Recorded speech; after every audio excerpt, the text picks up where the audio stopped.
welcome to the first Whiteboard Wednesday. For our first one, I thought I would do a quick whiteboard session on a leadership model that had a huge impact on me in my journey as a leader. Situational leadership is one of those models that's incredibly simple, but once you learn about it, it will change the way you lead forever. It's an adaptive leadership model, and it describes how a leader can change their approach based on an individual, a task, or a context that a leader is operating in. And it changes the conversation from how I lead to who is the person in front of me and what is the right style of leadership to enable this person to be successful. It was first introduced in 1969 by Doctors Paul Hersey and Ken Blanchard. And its fundamental principle is that there is no best style of leadership. In fact, successful leaders are those which adapt their style based on context. Situational leadership describes 4 quadrants of leadership based on 2 axes. First axis being directive behaviors from low to high. The second axis being supportive behaviors, again, from low to high. Whenever we're in high directive and low supportive, we call that quadrant directing. In the directing quadrant, leaders focus heavily on task-oriented activities and provide specific instructions and closely supervise team members. It's effective for team members who lack knowledge and skills but are motivated to learn. And it's suitable for new projects or teams needing clear guidance to meet their objectives. In the directing quadrant, the conversation from a leader is something along the lines of, here are steps 1, 2, 3, and 4. Please follow them to the letter. And whenever you're done, come back to me for step 5, 6, and 7. Whenever we're in high directive and high supportive, we call that quadrant the coaching quadrant. Now, the coaching style of leadership involves the leaders making decisions, but seeking ideas and suggestions from the team. Both supportive and directive, the coaching approach is ideal for team members with some competence, but potentially low commitment. Leaders spend their time listening, advising, and encouraging team members, fostering their development and building confidence and motivation. In the coaching quadrant, a lot of powerful questions can be asked of team members with the intent of them uncovering better ways to do their work for themselves in a sustainable way.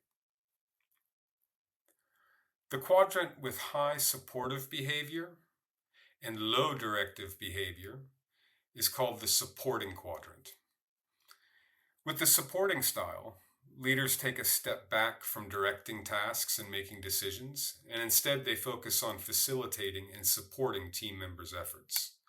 This style is best suited for team members with high competence, but varying levels of commitment. It offers autonomy in how tasks are completed, while offering support and encouragement to boost confidence and engagement. In the supporting style, conversations can often go of more conversational, where a leader can talk about what has worked for them in the past and what their experience would bring to bear on the current situation. In the low directive and low supportive quadrant, we have the delegating style. In the delegating style, leaders shift much of their responsibility for both decision-making and execution to the team members themselves. This method works with team members who are highly competent and highly committed, and it requires little supervision or support. Leaders still monitor progress and are available for consultation, but they're not involved in the day-to-day of the work. This can foster a high level of trust and autonomy within the team. With situational leadership, the first step is to have self-awareness to know where your default style or what style you bias yourself towards. Now, we know there is no best style, which also means there is no worst style. All of the styles are relevant and valid to use depending on the context or the situation at hand. But having the self-awareness to know where you might default to also allows you to have the self-awareness to decide or to lead with intent and decide which quadrant would be the best for the individual task or situation at hand. An example journey of how you might use situational leadership would be in a crisis for an organization. So if an organization goes into crisis, for instance, let's say there's a network outage and nobody knows why the network is down, but you've experienced something like this before as a leader. So you may start in the directing quadrant and you may say to the team, here is step 1, 2, 3, and 4 to work out what's going on. As the situation becomes a little clearer and we start to have some understanding of cause and effect and why the situation has occurred, we may then move from a directing style to a supporting style, where we shift more of the responsibility to the team and we support them in doing their work better.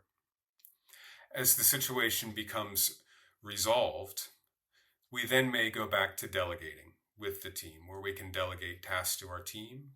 But at some point in time, we may shift to coaching, where we help the team to uncover better ways of working for themselves so that the next time a situation like that occurs, the team can sustainably resolve the situation. That's just one example, but there's many examples of how situational leadership can work. Once you understand it, you'll never be able to not use it, and always be thinking about what's your style of leadership for the situation at hand.